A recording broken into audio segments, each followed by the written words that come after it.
Olá, sejam bem-vindos à nossa segunda aula da série sobre China.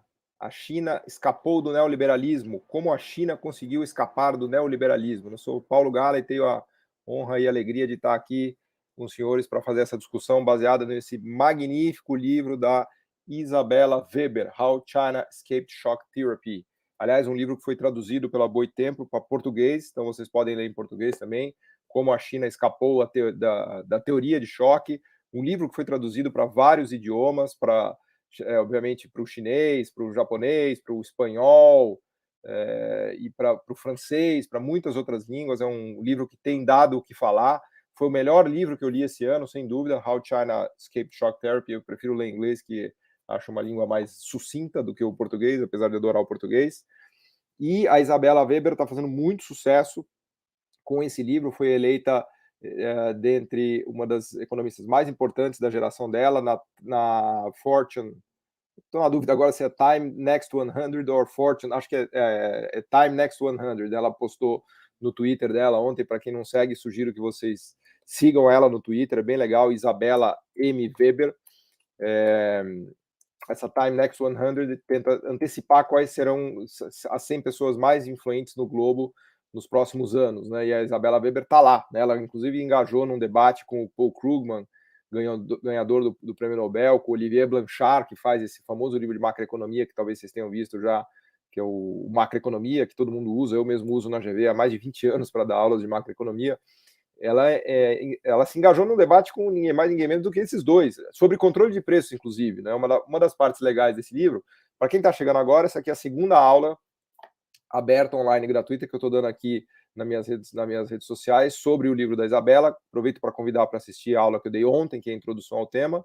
Mas uma das partes legais do livro da Isabella, que tem a ver com o nosso tema de hoje, a gente vai falar sobre sistema de preços e como a China manejou o sistema de preços durante os anos 80, né, e como isso alertou os burocratas chineses sobre os caminhos a seguir na reforma de mercado chinesa, né, que caminhos a seguir. Havia um grande debate na mesa ali dos burocratas, dos policymakers chineses nos anos 80, que era adotar uma terapia de choque, um Big Bang, em que você muda do dia para a noite, você muda para um sistema de preços totalmente liberalizado, privatiza as estatais e liberaliza o fluxo de capital e o comércio, ou se você segue um caminho de gradualismo, em que você vai mexendo aos poucos no sistema de preços, liberando aos poucos, abrindo a economia aos poucos, reduzindo o protecionismo aos poucos, privatizando aos poucos, que acabou sendo o caminho que a China seguiu a partir dos anos 90, mas nos 80 não estava claro. Inclusive, eu comentei na aula de ontem, em alguns momentos, os burocratas chineses avançaram por um caminho de terapia de choque em 86, em 88, depois retroagiram, porque viram o caos social que aquilo estava levantando, o surto inflacionário provocado no país, e os próprios eventos da Tiananmen Square, da Praça da Paz Celestial. O caos social tem muito a ver com o surto inflacionário chinês que ganhou força em 1987, 88 e 89. Né? Esse é tema da aula de amanhã. Né?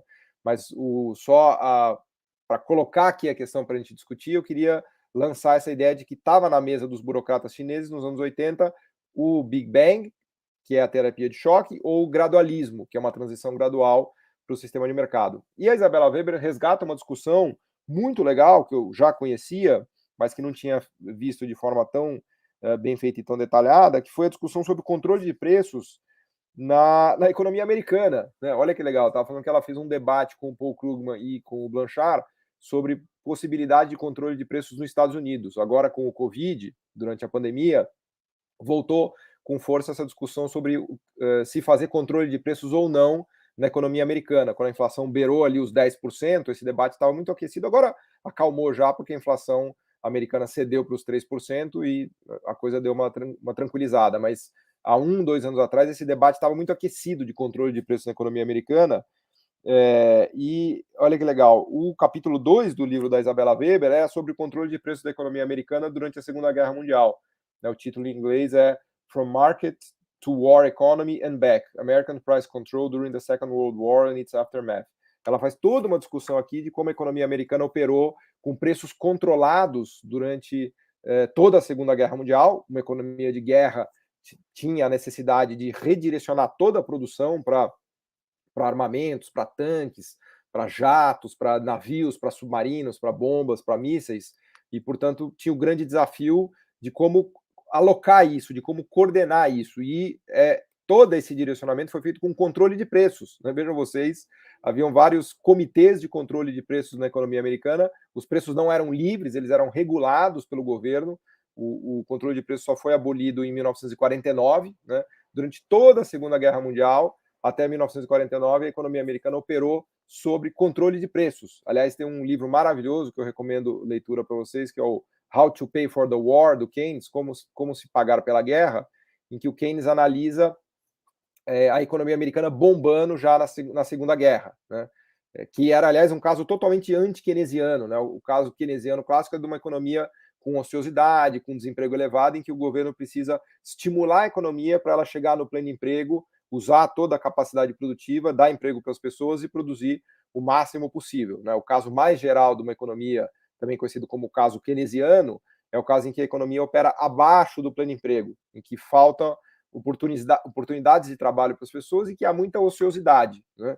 Que foi o caso da economia americana desde a crise de 29 até 1937. Apesar do New Deal ter derrubado o desemprego de 20% para 10%, ou seja, o New Deal teve muita força para derrubar pela metade o desemprego americano, né, para recolocar a economia americana nos trilhos, ela voltou de fato para o pleno emprego só a partir da Segunda Guerra Mundial. A partir de 37, 38, 39, 40, aí a economia realmente acelera e vai para o pleno emprego, aí ela fica booming, né? Ela entra num registro de pleno emprego com muita pressão inflacionária e controles de preços são estabelecidos na economia americana para ajudar a controlar a inflação, né? Então vejam que interessante, a Isabella Weber vai resgatar essa discussão do controle de preços da economia americana da Segunda Guerra Mundial para fazer um paralelo com o controle de preços na economia chinesa nos anos 80, né? Porque as mesmas discussões estavam na mesa, né? Os mesmos dilemas, os mesmos dramas dos burocratas americanos ali na fase do Roosevelt, né? A partir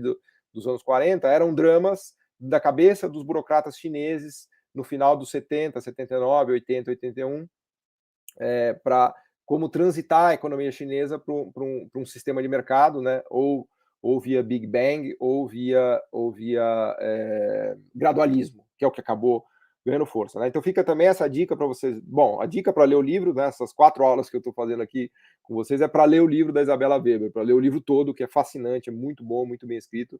Mas já fica essa primeira dica aqui do capítulo 2, que trata do controle de preços. Muita gente nem imagina que os Estados Unidos teve controle de preços, né? Durante a Segunda Guerra Mundial, teve controle de preços bastante rígidos, inclusive, né? Que ajudaram, inclusive, os Estados Unidos a ganhar a guerra, né? Ajudaram a coordenar o sistema produtivo americano. Tem um filme bem legal que trata disso meio en passant, que não é, obviamente, sobre isso, que é o Ford versus Ferrari. Talvez vocês já tenham assistido, quem não assistiu, recomendo que assista, é um filme muito legal, que mostra a disputa da Ford e da Ferrari pelo Grande Prêmio de Le Mans, as 24 horas de Le Mans, com o Matt Damon, né? O Matt Damon é, inclusive... Boa noite, Hélio. O Matt Damon, inclusive, ele faz às vezes ele é o Shelby, né? O Shelby, que é um grande piloto americano, que competiu várias vezes em Le Mans, mas não conseguiu ganhar as 24 horas de Le Mans. Depois a Ford contratou o Shelby para ajudar a desenhar um carro, para construir um carro para conseguir ganhar da Ferrari nas 24 horas de Le Mans, porque eles eram arqui-rivais, arqui-inimigos. Primeiro a Ford tentou comprar a Ferrari, né? Foi lá para a Itália, né? O filme mostra tudo isso. Eles tentam comprar a Ferrari e eles são esculachados pelos italianos, e eles ficam mais putos ainda e decidem construir um carro para bater os italianos, para bater a Ferrari nas 24 horas de Le Mans, que é uma corrida fascinante, né? Porque os pilotos são 2 pilotos, eles vão trocando e eles têm que não dorme, né? Porque você dirige, troca, dirige, troca, dirige, troca, são 24 horas seguidas, a resistência do carro tem que ser muito forte também. Daí que vem o Ford Shelby, né? O Ford Shelby é filho, né? Uma homenagem ao Shelby, né? Que foi esse grande piloto americano. E toda essa história vocês encontram no Ford versus Ferrari, que é um filmaço. Mas por que eu estou mencionando tudo isso? Porque em várias passagens do filme aparece a Ford, o papel da Ford na guerra, né? A conversão das fábricas da Ford para construir tanques, para construir aviões. Imaginem, as fábricas da Ford, né? Do bom e velho Ford, que fez o modelo T, que é o pai da indústria automobilística americana, né? Que é o símbolo dos carros americanos. As fábricas foram convertidas para produzir equipamentos de guerra, para produzir tanques e aviões, né? Então no filme aparece né, ele contando um pouco essa história, né, dos descendentes, né, do Ford, né, ele mostra na janelinha, falando, olha ali, aquela fábrica na Segunda Guerra Mundial foi convertida para fazer os aviões, os tanques que nos ajudaram a vencer a guerra e tal, né?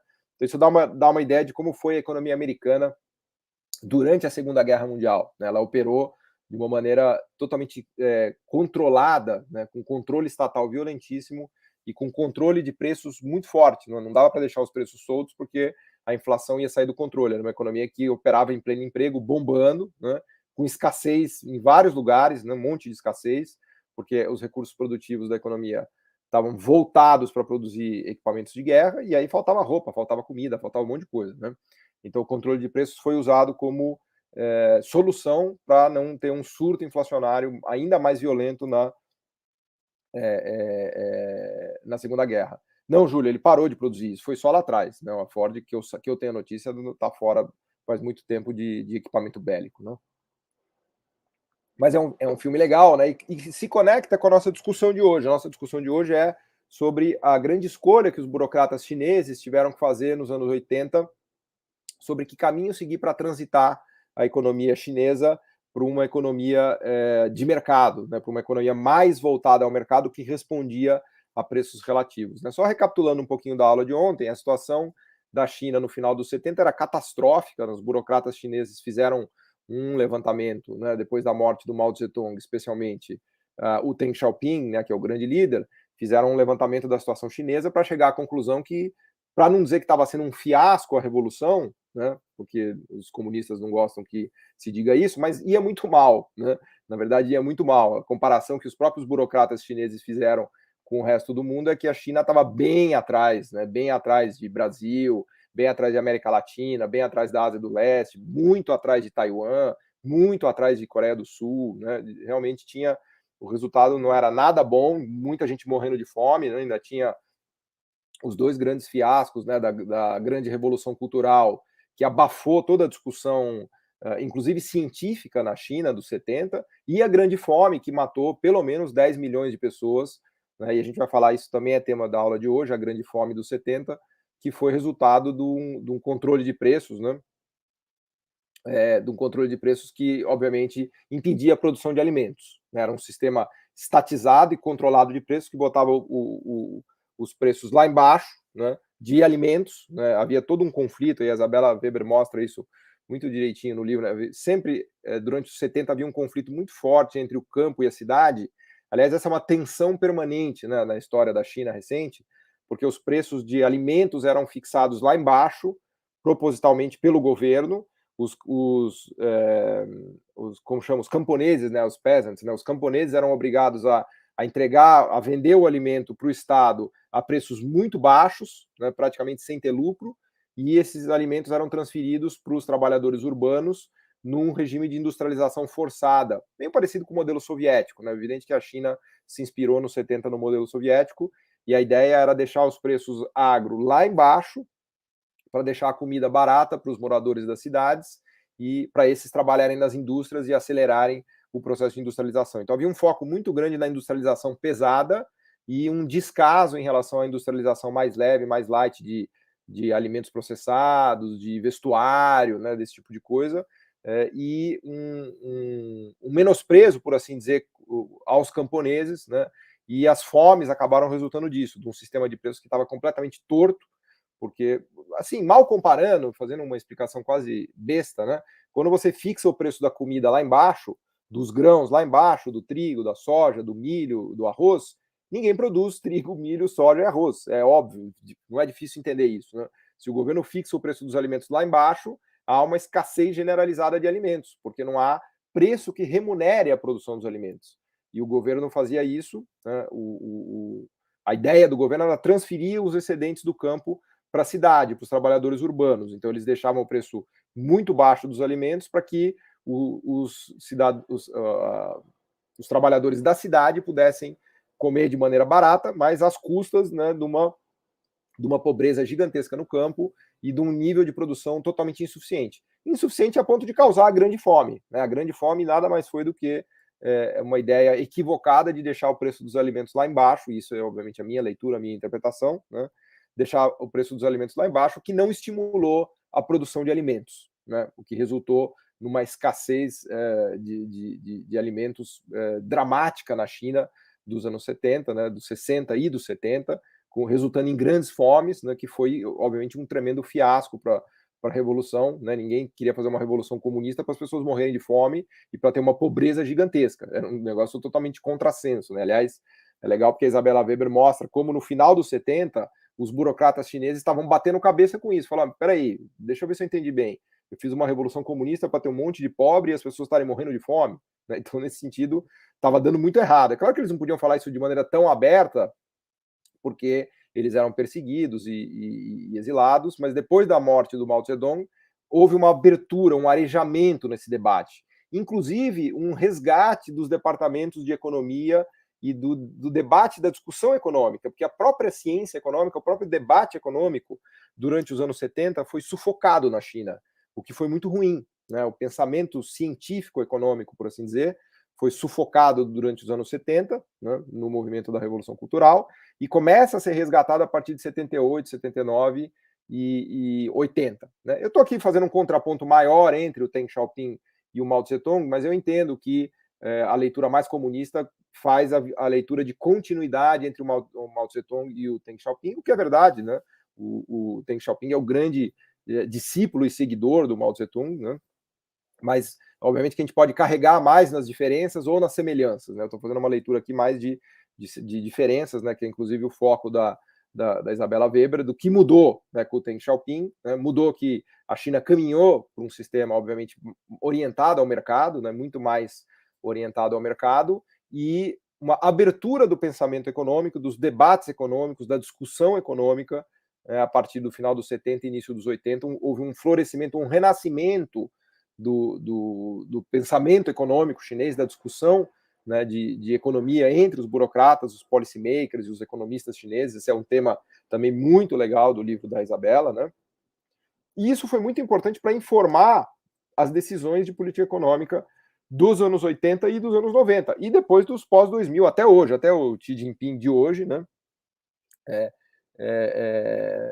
Enfim, há um pensamento econômico chinês muito relevante. E o legal é que a Isabella faz a conexão desse florescimento, ou desse renascimento do pensamento econômico chinês, com a velha tradição de pensamento econômico chinês, porque existem textos muito antigos, de 1000 anos, de 2000 anos atrás, em que os chineses já se debatiam sobre esses temas. Né? Tem um texto, inclusive, que eu acho que é Guanxi, né? Obviamente que eu não sei falar chinês, mas eu acho que é Guanxi, que é um dos textos mais famosos da história do pensamento econômico chinês, em que eles discutem. Né? É o Guanxi and the Salt and Iron Debates. Né? O primeiro capítulo do livro dela é o Guanxi e o debate sobre o sal e o ferro, né?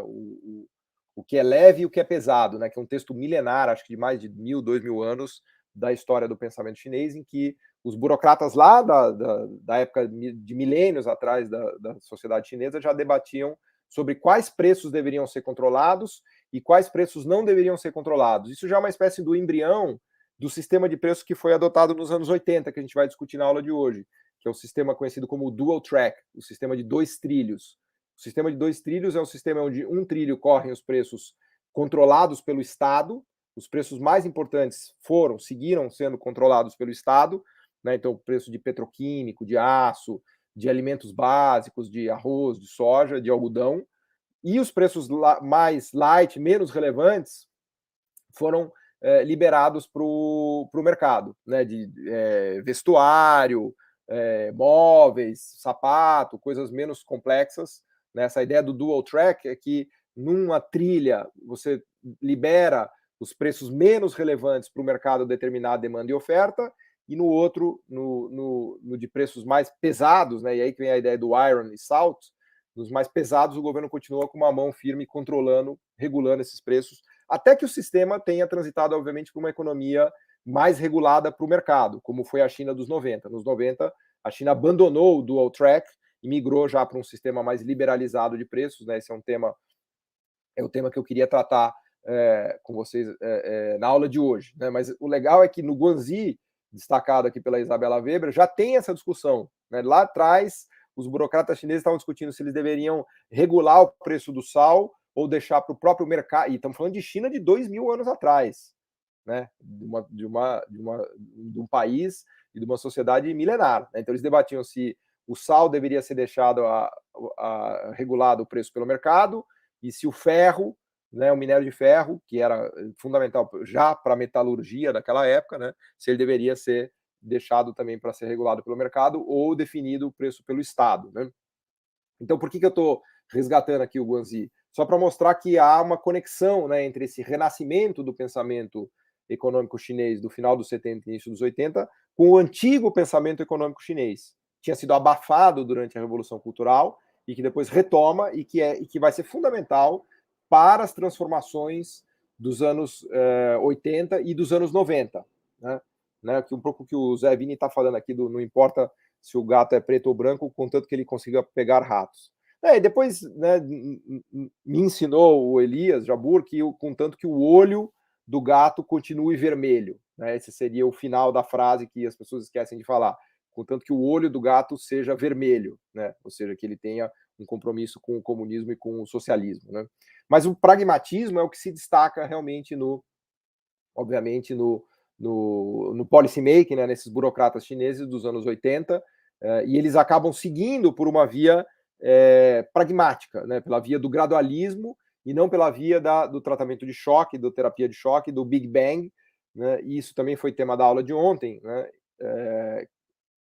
convido vocês a assistirem, em que os chineses tinham muita preocupação em não cometer os erros cometidos que eles estavam vendo, né, no leste europeu, na transição do leste europeu e da própria Rússia, da União Soviética. Né? A transição do leste europeu e da União Soviética foi muito mais uma transição de terapia de choque. Então, olhando para trás, a gente vê que a China fez uma transição gradual e o leste europeu e a União Soviética e a Rússia fizeram uma terapia de choque. E a transição gradual de China teve muito mais sucesso do que a terapia de choque do leste europeu e da Rússia e da União Soviética. Aliás, na aula de ontem eu mostrei os dados, né? A aula está disponibilizada aqui no meu canal do YouTube, no meu Twitter, no meu Facebook, no meu LinkedIn, vocês encontram. Eu mostro os dados comparando a evolução do PIB per capita de Estados Unidos, de União Soviética / Rússia e de China, né? Para mostrar como, de fato, foi um fracasso retumbante a transição soviética, né? A transição para a Rússia, enquanto que a transição chinesa foi fantástica, né? A China conseguiu, os burocratas chineses conseguiram produzir a maior economia do mundo. Aliás, foi o maior crescimento econômico da história da humanidade. Nenhum país com esse tamanho, com essa população, conseguiu crescer tanto em 50 anos, né? Ou em 40 anos. Né? O que eles fizeram de 1980 a 2020 é absolutamente incrível, inacreditável. Eles tiraram uma economia de uma renda per capita de $1.000, que era uma das economias mais pobres do mundo, né? Muito pobre no final dos 70, início dos 80, e trouxeram essa economia hoje para uma renda per capita de mais de $15.000, ou seja, aumentou 15 vezes a renda per capita chinesa, já é a maior economia do mundo em PPP, e em dólares correntes a segunda maior economia do mundo. Até uma pergunta aqui do Rodolfo Gomes, exatamente, a terapia de choque é o consenso de Washington. Né? Fundamentalmente, o consenso de Washington dizia que os países do leste, né, eles também foram, vamos dizer assim, enganados por essa ideia, né? O consenso de Washington recomendava que eles fizessem uma liberalização rápida do sistema de preços, uma privatização rápida e um ajuste fiscal rápido. Né? Essas eram as recomendações do consenso de Washington, que foram seguidas à risca pela Rússia. Né? A União Soviética, com a perestroika e a glasnost, né, migrou para uma terapia de choque, que era basicamente o consenso de Washington. Aliás, as duas regiões que adotaram o consenso de Washington foram a América Latina, infelizmente, nós outros, né, o grande aluno do consenso de Washington, falei na aula de ontem, foi a Argentina. A Argentina era o menino prodígio de Washington, né, o Menem e o Cavalo iam lá em Washington abrir as conferências do FMI. O Brasil também, o Brasil do FHC dos anos 90 também foi um queridinho de Washington, de FMI, de não fazer política industrial, de fazer uma privatização rápida e violenta, uma abertura comercial financeira rápida e violenta, né, tudo isso. E o leste europeu também adotou a terapia de choque, especialmente a Rússia, né, o símbolo maior, acho que da terapia de choque do leste foi a União Soviética / Rússia, que deu tudo errado, que acabou resultando na crise russa. Aliás, toda a América Latina e todo o leste europeu passaram por crises violentas nos anos 90. Vejam que a gente teve a crise russa em 1998, que foi, em última análise, fruto da terapia de choque. A gente pode dizer que, num certo sentido, a crise brasileira de 98 também é filha de uma terapia de choque no Brasil, com uma abertura comercial e financeira muito violenta e com um processo de privatização muito agressivo. A gente pode dizer que a crise mexicana de 95 também é filha de uma terapia de choque, também com uma abertura financeira violenta e rápida no México, uma abertura comercial. E a crise argentina, sem dúvida, de 2001, 2002, também é uma crise fruto de terapia de choque, né, com plano de conversibilidade e toda a privatização agressiva que foi feita na Argentina. Quem não teve uma grande crise nos anos 90? Quem não teve? A China não teve uma grande crise nos anos 90. Por que a China não teve uma grande crise nos anos 90? Porque ela não seguiu a terapia de choque. A Índia não teve uma crise nos anos 90. Por que a Índia não teve uma crise nos anos 90? Porque ela não seguiu a terapia de choque, né? Os dois países exemplos, símbolos de que não seguiram a terapia de choque e o consenso de Washington foram Índia e China, né, que vão muito bem, obrigado, que aliás são o coração dos BRICS, né, é a parte que funciona dos BRICS, né, a África do Sul e Brasil é a parte que não funciona. Né? China, os BRICS só são os BRICS por conta de China e Índia. Se você tirar, na verdade, muita gente fala que não deveria ser BRICS, né, deveria ser só o IC, talvez, né, porque a Rússia também, né, sucumbiu, o Brasil e a África do Sul também. Então, China e Índia, que são os grandes casos de sucesso. O leste asiático, que é parte aqui da nossa história, ele começou a sucumbir ao consenso de Washington na segunda metade dos 90, em 97, com a abertura financeira, né, a crise asiática, a crise da Indonésia, a crise da Malásia, a crise da Tailândia, estão muito ligadas à abertura financeira, menos até do que a abertura comercial, mas a abertura financeira, porque eles sofreram um fluxo de capital tremendo, né, uma entrada de capital muito violenta que acabou apreciando a moeda, causando déficit em conta corrente, e depois resultou na crise asiática. Né? Vejam que a China passou incólume pela crise asiática. A China não teve uma grande crise em 97, 98, 99, nem os indianos tiveram uma grande crise em 97, 98, 99. Então foram os dois grandes casos de sucesso. Né? Aliás, aproveitando o ensejo, vocês me perguntaram ontem de curso, né? Eu conversei com o Elias Jabbour e ele me autorizou que a gente abra aqui as inscrições para o curso de China e de União Soviética. A gente vai oferecer para vocês como um bônus, para quem se matricular no curso de China, que eu tenho com ele, que é o Milagre da China, que é um curso que a gente fez, tem mais de 30, quase 40 horas discutindo tudo isso que eu estou discutindo aqui com vocês. A gente vai abrir matrículas para vocês com um bônus especial, que é o curso de União Soviética, que também é um curso que eu fiz com o Elias Jabbour.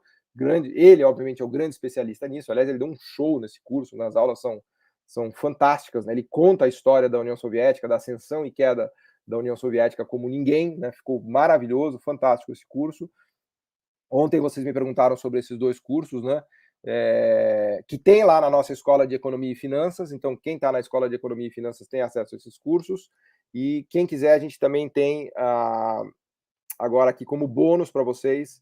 Vou deixar aqui o link para quem quiser se matricular nesses dois cursos. Né, a gente está abrindo uma matrícula especial. Né, vocês me perguntaram ontem, eu fiquei de conversar com o Elias. Estou retornando aqui para vocês com o ok dele para a gente abrir matrículas para os dois cursos, tanto de China quanto de... Na verdade, você se matricula na China e leva de bônus o de União Soviética. Né? A gente está fazendo também um preço especial de 12 vezes de R$ 39,70. Também estamos dando um desconto de 20% em cima do preço na nossa plataforma. Então, basicamente, o curso de China custa R$500, o curso de União Soviética custa R$500, custa R$1.000, mas vocês podem se matricular neste link que eu estou deixando aqui disponível para vocês por 12 vezes de R$ 39,70 nos dois cursos. Então, você está pagando um curso e levando dois cursos, né, que discutem 40 horas o curso de China e praticamente 20, quase 30 horas no curso de Rússia e União Soviética, para discutir tudo isso que eu estou discutindo aqui. Né? Então, para quem está chegando agora, recapitulando, a gente está fazendo 4 aulas online gratuitas em cima deste livro da Isabela. Boa, Júlio, o pacote martelo e foice. Isso aí. A gente está discutindo este livro aqui da Isabela Weber, que é um livro maravilhoso, como a China escapou da terapia de choque. Né? Ontem eu dei uma aula longa comparando, né, o que aconteceu com a China nos últimos 20, 30 anos, comparando com Rússia, União Soviética e com os Estados Unidos, e hoje a gente está falando sobre o sistema de preço chinês. Tá? Esse livro, Lucas Rocha, tem na Amazon e foi traduzido para o português também, como a China escapou da terapia de choque pela Boitempo, vocês acham em português, é um baita livro, assim, de novo, é o melhor livro que eu li esse ano, tá? O melhor livro que eu li esse ano. Ele me motivou tanto que eu resolvi fazer essas 4 aulas em cima desse livro, né? Porque comentava um pouco na aula de ontem, esse foi um tema que sempre me intrigou, né? Eu, desde o meu doutorado, já estudo, né? Estudava isso, e me intrigava muito a transição, né? A transição bem sucedida da China e a transição mal sucedida da Rússia e da União Soviética. Por que a União Soviética? Duas eram economias comunistas, passaram por Revolução Comunista, e uma sucumbiu de maneira catastrófica, que foi a Rússia, que conseguiu atingir o nível do PIB de 1990 só em 2017, ou seja, passados quase 30 anos, a Rússia sequer atingiu o nível de PIB que eles tinham em 1990, enquanto que a China multiplicou por 18 vezes a sua renda per capita de 1990 até 2020. Então, a China é o grande exemplo de transição, né, esse gradualismo que a gente tem discutido aqui nas aulas, e a Rússia é o grande exemplo de fracasso, né? A União Soviética é o grande exemplo de fracasso nessa transição do comunismo para entre aspas, para o capitalismo, né? Na China a gente tem ainda um sistema que é de socialismo orientado ao mercado, em que 95 as grandes, praticamente 100 empresas estatais, o core tecnológico ainda é estatal na China, né? E o Xi Jinping tem controlado de maneira bastante dura isso, né? Ele não tem dado sinais de que vai privatizar essas empresas, muito pelo contrário, né? Ele tem dado sinais de que vai manter as coisas como estão, né? Então, é isso que é legal de estudar, o que é o foco do livro da Isabella Weber, né? De fazer essa comparação entre Rússia e China, entre União Soviética e China, que é exatamente o que a gente faz nos dois cursos, né? Tem um curso com Elias Jabbour sobre China, em que a gente discute mais de quase 40 horas, né? Todo esse passo a passo, né, da história chinesa, e o outro curso que é mais divertido ainda, que é o curso da queda, da ascensão e queda da União Soviética, em que a gente conta toda a história, né, da ascensão da União Soviética até o momento Sputnik, nos anos 60, e depois como a coisa começa a degringolar, toda a discussão, todo o debate de Lenin, Stalin, Trotsky, né, toda a discussão do comunismo de guerra, enfim, é um curso muito, muito legal. Elias Jabbour, para quem não conhece, é um cara brilhante, né, um dos maiores conhecedores no Brasil de história de União Soviética, de história de Rússia e de história de China, né? Então fica essa dica aqui para vocês, para quem está chegando agora. A gente fez essa promoção especial dos dois cursos pelo preço de um curso só, com desconto de 20% que vocês podem pagar em 12 vezes. Tenho certeza que vocês vão adorar. Tem muita gente que fez esse curso, a gente tem mais de 1000 alunos nesse curso, foi muito elogiado, todo mundo que fez adorou, muitos viraram amigos nossos até hoje, né? A gente mantém contato, tem grupos de discussão. Inclusive, quando vocês se matriculam no curso, vocês têm acesso ao meu WhatsApp para tirar dúvidas, tem a plataforma lá que vocês podem tirar dúvidas sempre que quiserem, né? Então, realmente é muito legal. Mas vamos voltar aqui na nossa discussão, então, do Dual Track System, né? O Dual Track System, eu acho que é a ideia-chave para entender essa transição da China dos anos 90, né? De como é que a China migrou para o regime de maneira gradual para um sistema de preços, né? Para um sistema de preços flexíveis, né? Lembrando a boa e velha ideia do Adam Smith, da mão invisível, né? O que é um sistema de preços flexíveis? Né? Um sistema de preços de mercado. É um sistema em que os preços estão livres e a escassez relativa vai determinando os preços. Então, se está faltando alguma coisa, se está faltando batata, o preço da batata sobe, os produtores de batata produzem mais batata, colocam batata no mercado, os compradores de batata param de comprar batata porque o preço da batata está muito caro, e aí começa a haver um equilíbrio entre demanda e oferta, e aos poucos o preço da batata vai caindo. Por quê? Porque a oferta aumenta e a demanda cai. Então, quando a oferta aumenta e a demanda cai, o preço da batata se equilibra, cai, e o mercado de batata é abastecido. Mesmo vale para o mercado de maçã, para o mercado de abacaxi, para o mercado de sal, para o mercado de açúcar, por aí vai. A ideia da mão invisível do Adam Smith é que é como se houvesse uma mão invisível que vai equilibrando e regulando esses mercados, né? O Adam Smith pegou essa inspiração do Newton, do sistema planetário, né, que quando o Newton fez a mecânica celeste, ele veio com essa ideia de que a coisa funcionava tão bem que é como se tivesse uma mão invisível colocando os planetas em cada lugar, em cada momento do tempo. Na verdade, a mão era o sistema gravitacional, né? Toda a mecânica celeste newtoniana vem de uma física da gravitação dos corpos, né? Que é uma coisa maravilhosa que fascinou todos os pensadores e todos os cientistas da época, inclusive o Adam Smith, que trouxe essa ideia para o mercado, para a economia. Falou, olha, em economia existe algo parecido no sistema de mercado, existe uma mão invisível que vai ajustando os mercados entre demanda e oferta, né? Que é o sistema de preços. Então, vamos dizer assim, o sistema de preços, mal comparando, faria, às vezes, da lei da gravidade, né? Então, se sobra alguma coisa, se sobra muito sapato, o preço do sapato cai, os ofertantes de sapato começam a ter prejuízo, produzem menos sapatos, as pessoas começam a comprar mais sapato porque o preço do sapato está barato, o mercado de sapato se reequilibra. Então, esse excesso de oferta, no jargão dos economistas, desaparece. Assim como o excesso de demanda também desaparece. O sistema de preços vai sendo capaz de regular tudo isso, né? E é esse tipo de mecanismo que os burocratas chineses estavam discutindo ali no início dos 80. Né? Até que ponto eles deveriam migrar para uma...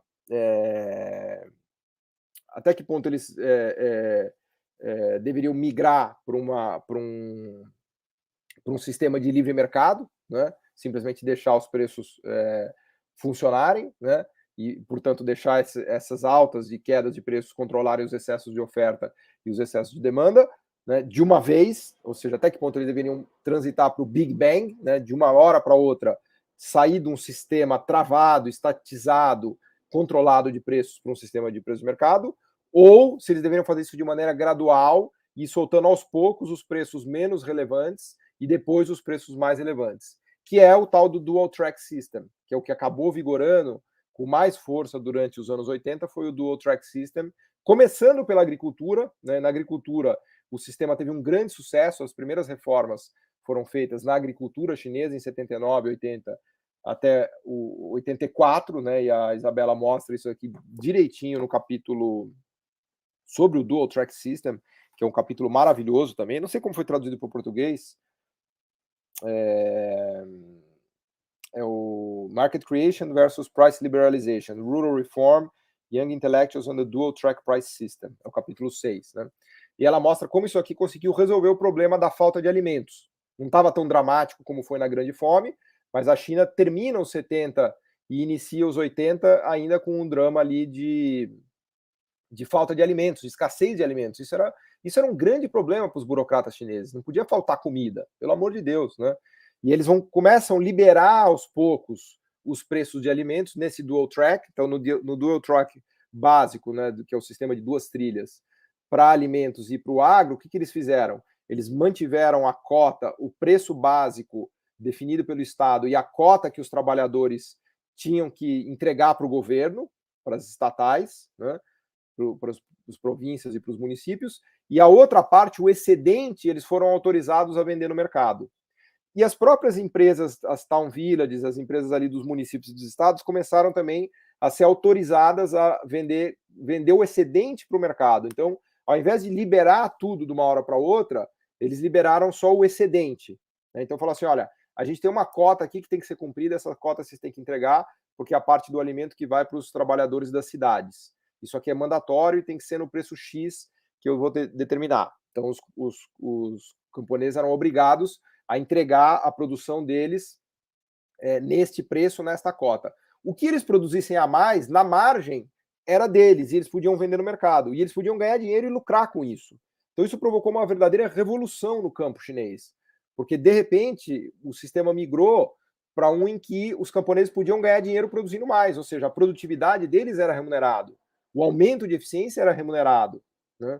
E imediatamente a produção de alimentos começou a aumentar. Os burocratas chineses ficaram fascinados com isso, né? Foram pragmáticos que eram, né? Viram que, por incrível que pareça, em 1984, o problema da fome, o problema da falta de alimentos estava praticamente resolvido na China, né? Foi quase que uma transição mágica ali que se operou de 1980 até 1984. Fizeram vários testes, várias experiências em várias províncias, né? A Isabela Weber vai mostrando isso, né? Cada província fez um tipo de experimento para ver o que dava mais certo, quais alimentos deveriam ser liberados, quais não deveriam, qual deveria ser a cota do governo, se seria, eles faziam até testes para saber se, em vez de pôr uma cota, se não seria melhor simplesmente liberar os preços e cobrar um tributo dos camponeses, né? Havia uma discussão sobre cotas e venda do excedente contra tributação.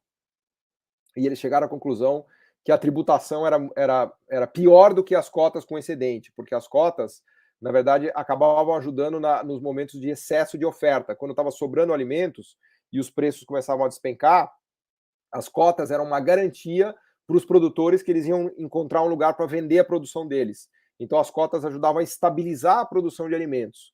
Elas funcionavam bem para cima e para baixo, né? Quando tinha uma escassez e o preço subia, a cota era cumprida e o camponês ele trabalhava mais, produzia mais, a produtividade dele era remunerada e ele vendia no mercado e ganhava dinheiro quando tinha escassez. E quando tinha falta, ele produzia menos, mas ele conseguia sempre encontrar uma demanda para a produção dele, porque havia a cota que era demandada obrigatoriamente pelo Estado. Então, até nesse detalhe, os burocratas chegaram, né, e viram que o sistema de cotas estava funcionando super bem no sistema de dual track, né, no sistema de dois trilhos, né, em que parte dos preços eram liberados e outra parte dos preços eram travados, né? Esse sucesso do sistema de dual track na agricultura foi tão grande que convenceu os burocratas chineses, convenceu o Deng Xiaoping, né, e os grandes líderes, né, do partido a estender isso para outros mercados, né, não só para o mercado agro, para a parte dos camponeses. E aí, ao longo dos anos 80, eles foram expandindo esse dual track system para outros mercados, né? Claro que naquela ideia do Guanxi, do que é mais pesado, do que é mais importante, continuou o controle estatal, e do que era mais light, do que era menos relevante, o mercado foi entrando. Então o mercado foi entrando pelas bordas, né?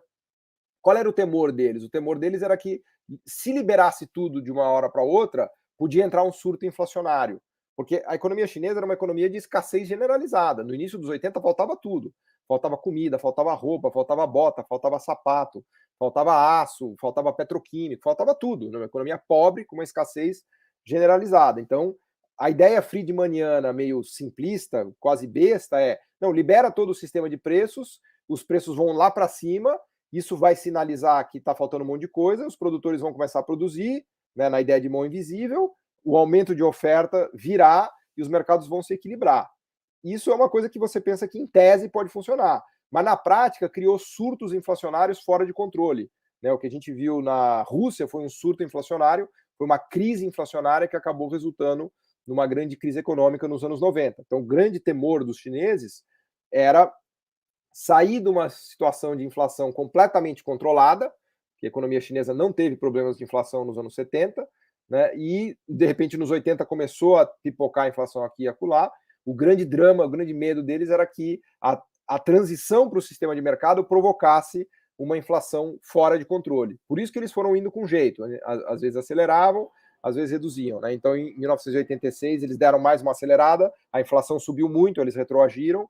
Depois, em 88, eles aceleraram de novo no dual track, colocando mais preços em mercado, aí colocaram inclusive bebida, cigarro, né, os bens de luxo, por assim dizer, mas houve uma explosão da inflação em 1988 e 1989, que inclusive acabou ajudando a produzir o colapso social da paz celestial, né, dos protestos da paz celestial. A população chinesa estava já muito desgastada ali nos 80, com escassez de produtos e com inflação acelerando. Os burocratas chineses tinham muito claro que todo mundo fala, não tem inflação na China. Claro que tem, os anos 80 foram dramáticos. Teve ano ali em 86, 80, basta você olhar, dar um Google aí, inflação na China, 1988, vocês vão ver, bateu 25% a inflação na China. Né? Então isso era um grande drama para os burocratas chineses, que não queriam mergulhar num surto inflacionário. E eles tinham a noção clara de que um surto inflacionário causaria uma agitação social tamanha que o regime poderia cair. O regime comunista poderia ter caído, como quase caiu na Paz Celestial, no massacre da Praça da Paz Celestial, em 88, 89, o regime chacoalhou muito, muito. Vamos lembrar que estamos falando de queda do Muro de Berlim, do colapso da União Soviética, do colapso do regime comunista na Rússia, né? Na China parou de pé, não sei como ali, foi assim no limite, né? E os burocratas tinham clareza disso, de que um surto inflacionário e de que as revoltas sociais que estavam se criando em torno desse surto inflacionário poderia ser fatal para o regime comunista, poderia ser fatal para o partido perder o controle, perder a mão completamente. Então eles retroagiram. Né? Em 87, eu comentei na aula de ontem, né, convido vocês a assistirem, o Deng Xiaoping tomou a decisão de acelerar as reformas, de acelerar a colocação de preços num sistema de mercado, e o resultado disso foi uma explosão de preços. Uma explosão de preços que fez com que em 3, 4 meses tudo isso fosse revertido, né, que o sistema de dual track fosse fortalecido, na verdade, ou seja, eles retroagiram nessa ideia de terapia de choque, segundo nos mostra a Isabella Weber, eles escaparam, né, uma segunda vez da terapia de choque. Segundo a análise dela, foram 2 anos críticos, o de 1986 e 1988. Foram os 2 anos em que os liberais chineses estavam com mais força. É importante dizer que havia um debate muito forte entre liberais e intervencionistas, se quiserem, ali na China, ou entre gradualistas e terapeutas do choque. Muitos burocratas chineses eram terapeutas do choque, eles queriam fazer o choque de imediatamente liberalizar os preços, enquanto que outros burocratas eram gradualistas. E a China dos 80 foi uma China de muita tensão entre os terapeutas do choque e os gradualistas, né? E essa coisa ia e vinha, ia e vinha. 86 e 88 foram 2 anos críticos em que a terapia de choque ganhou muita força, foi implementada, mas depois foi revertida. Né? Depois foi revertida porque a consequência inflacionária, o surto inflacionário foi muito forte, e o pragmatismo dos chineses, dos burocratas chineses, fez com que eles retomassem, revertessem para um sistema mais estatizado, mais controlado. E aí eles entraram nos anos 90 com uma cabeça bem pragmática, né, de falar, olha, o que funcionou na China foi o dual track.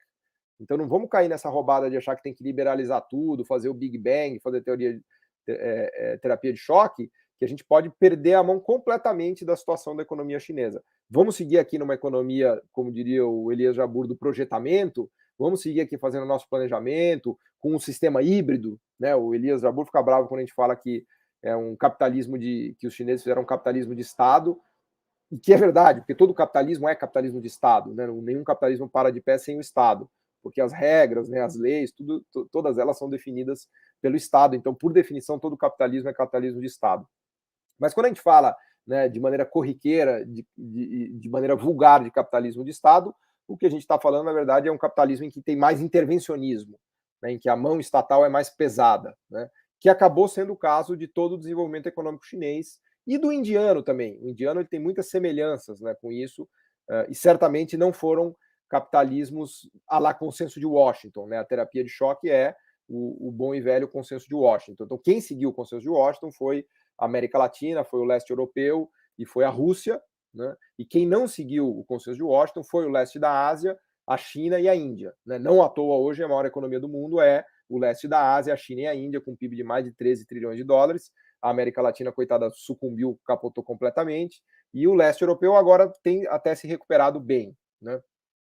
Mas o legal, né, e já caminho aqui para concluir a aula de hoje, é ver como esse debate foi feito na China dos 80, né? Tá longe de ser um monobloco, de ter ideias que todo chinês pensava da mesma maneira. Não, teve um debate violento ali entre os burocratas chineses, cada um defendendo a sua ideia, com o grupo da terapia de choque, o grupo dos gradualistas, e no final da história os gradualistas acabaram vencendo, né? E assumiram o comando e foram nos 90 e nos 2000, que vai ser tema, né, das próximas aulas. Amanhã eu vou falar um pouco da economia chinesa durante os anos 90, e depois de amanhã eu vou falar da economia chinesa a partir dos 2000, especialmente com o plano do China 2025, que é um plano fantástico, mas é legal ter essa clareza do debate que foi feito nos anos 80, né? De como se deu essa migração, essa transição para a economia de mercado e como se deu esse debate entre os burocratas chineses. Tá? Bom, para quem está chegando agora, essa aqui é a segunda aula de uma série de aulas gratuitas e online que eu estou dando sobre China. Amanhã a gente tem mais uma aula para falar sobre os 90, depois de amanhã a gente vai falar sobre os anos 2000, sobre o salto tecnológico da China, o que colocou a China na fronteira tecnológica mundial, que torna ela hoje a potência que é, com a Huawei, com mais de 50% do mercado mundial de veículos elétricos, com mais de 1/3 do mercado mundial de eletrodomésticos, e máquinas pesadas, mecânica de precisão, química fina, petroquímica, né, a potência que é a China hoje. Falaremos disso na última aula, depois de amanhã. E também convidá-los a se matricular no curso que a gente tem, curso meu com o Elias Jabbour, que é o grande especialista, um dos maiores conhecedores de China no Brasil, a meu ver. E a gente está colocando uma promoção especial aqui para vocês, como bônus para quem se matricular.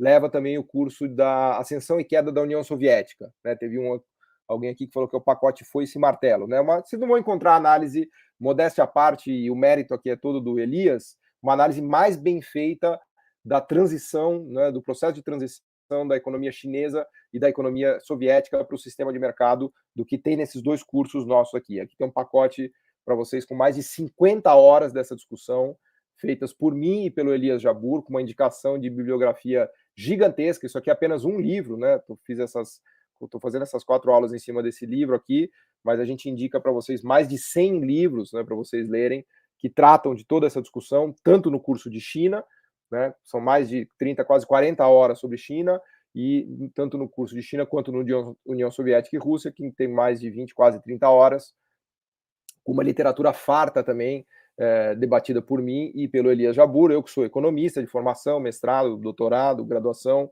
dou aulas há mais de 20 anos, o Elias que é geógrafo e também economista, na minha visão, também dá aula sobre o tema há mais de 20 anos, e teve um livro premiado, né, o Socialismo no Século XXI, premiado na China como um dos livros mais importantes do ano passado sobre o tema, né, o Elias Jabbour, para quem não conhece, que inclusive está lá na China agora, está morando em Xangai, trabalhando no Banco dos BRICS, ele é um analista importante hoje do Banco dos BRICS, vive em Xangai, para quem quiser falar com ele, tem um fuso horário de 12 horas, né, mas é um cara fenomenal, né, e as aulas dele são fantásticas, né? Aliás, eu aprendi muito com essas aulas do Elias Jabbour, né? Então, agradeço a presença de todos, vamos dar uma passada rápida aqui só nas questões, como a gente fez ontem também. China demolitora dos mitos neoliberais, jogou no lixo o Consenso de Washington, dívida pública de 300% do PIB, investimento público de 40% do PIB. Boa, Marcos, bem lembrado. É verdade, a China hoje tem a maior dívida pública do mundo e o maior investimento do mundo. Um pouco parecido com o Japão até, né? O Brasil é tomado por mitos, o mito de que a expansão monetária gera inflação, o mito da dívida que requer juros altos, o maior dos mitos que o Estado não investe porque não tem dinheiro. Fontes para nós acompanharmos o comércio mundial, principalmente China, Rússia e Brasil. Fonte de comércio mundial é o Observatório da Complexidade, é o OSC Complexity. Lá vocês acham todos os dados de exportação e importação de comércio mundial, tudo gratuito, é muito legal. O Observatório da Complexidade.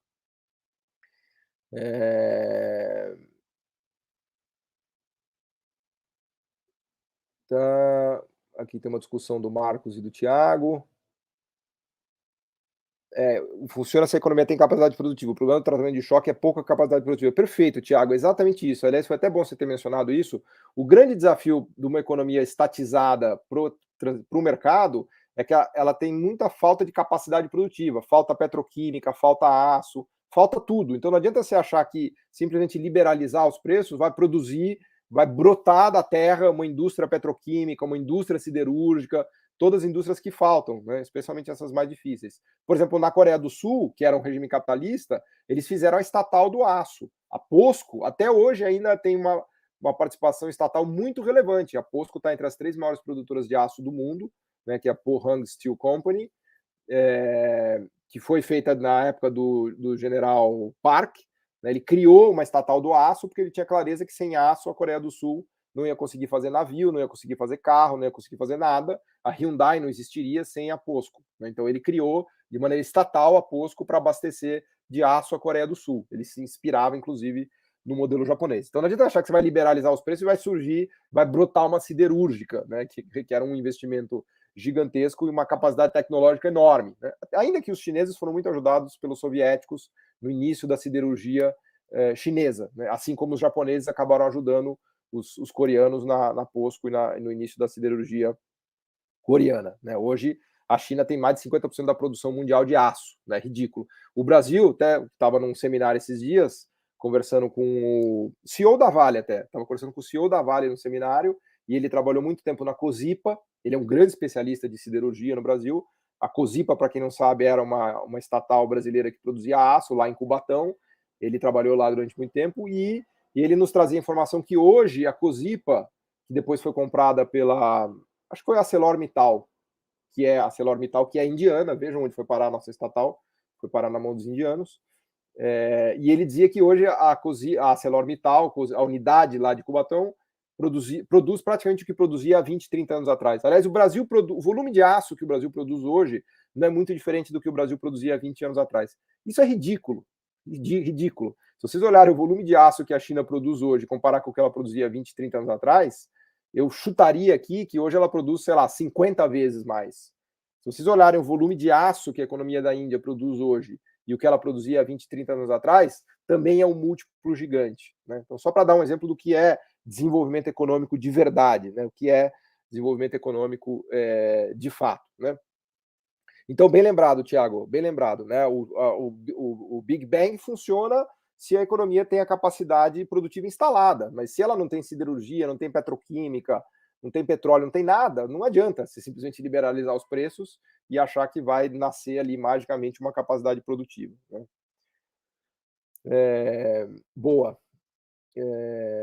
O livro tem na Amazon, vocês perguntaram. Produção de economia chinesa. É isso. É isso, gente. Então, agradeço a presença de todos.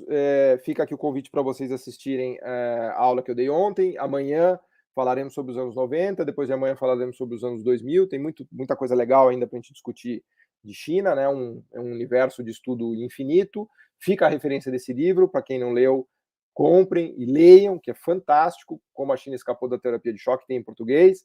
Fica a referência do meu curso aqui com o Elias, dos 2 cursos, vou deixar de novo o link para quem quiser dar uma olhada. Tem um programa dos 2 cursos aí, vocês vão ver que tem mais de 30 aulas de União Soviética e Rússia, mais de 40 aulas sobre China. O Elias ainda dá uma palhinha sobre Vietnã, Laos e Coreia do Norte. Tem uma aula especial sobre Coreia do Norte que eu pedi para o Elias dar para a gente. Está muito, muito legal a aula. O Elias foi lá para a Coreia do Norte, é doido, né? Viajou várias vezes, conheceu a Coreia do Norte, então ele tem uma aula especial dele sobre Coreia do Norte, bem legal. Vocês podem olhar aqui o programa do curso, vocês vão ver o curso muito detalhado, com uma discussão bastante longa e completa de China, com uma bibliografia gigantesca. O mesmo se aplica para a Rússia, para a União Soviética, né? Então, estão convidados a fazer o curso, para quem tiver interesse. Para quem quiser seguir só aqui nas aulas livres, amanhã a gente tem mais uma aula, depois de amanhã também. Agradeço demais a presença de todos aqui, é uma alegria, é uma honra poder recebê-los aqui nos meus canais para a gente fazer essa discussão. E nos vemos amanhã. Obrigado.